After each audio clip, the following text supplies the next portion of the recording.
আসসালামু আলাইকুম এভরিওয়ান, আমি প্রথি সুলতানা। আজকে আপনাদের সাথে কথা বলবো মেড ইন চায়না 100% ভার্জিন প্লাস্টিকের তৈরি একটা পোর্টেবল শু র্যাক নিয়ে, যেটা আপনারা ব্যাচেলর স্টুডেন্ট থেকে শুরু করে ভাড়া বাসায় যারা আছেন সবাই ইউজ করতে পারবেন। আমাদের এই শু র্যাকগুলো তিনটা ভিন্ন কালারে পাওয়া যাচ্ছে, একটা প্যারট গ্রিন কালার, একটা অরেঞ্জ কালার অ্যান্ড একটা হচ্ছে আকাশি কালার।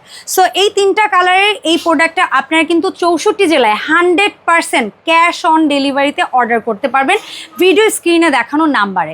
এখন আসি এই প্রোডাক্টের হাইট, লম্বা চওড়া নিয়ে। এটা লম্বায় হচ্ছে 66.5 সেন্টিমিটার, এদিকটা থেকে আড়াআড়িতে হচ্ছে 28.5 সেন্টিমিটার এবং এই সাইড থেকে ডেপথ যেটা বলি 25.5 সেন্টিমিটার। সো এই প্রোডাক্টে শুধু যে শু রাখতে পারবেন, নট লাইক দ্যাট। আপনারা চাইলে আপনাদের প্রয়োজনীয় ছোটোখাটো যে কোনো জিনিস আপনারা অর্গানাইজ করে রাখতে পারেন, সেটা বাচ্চার খেলনা হতে পারে কিংবা পড়ার বই। সো দেখা হবে নতুন ভিডিওতে। আসসালামু আলাইকুম।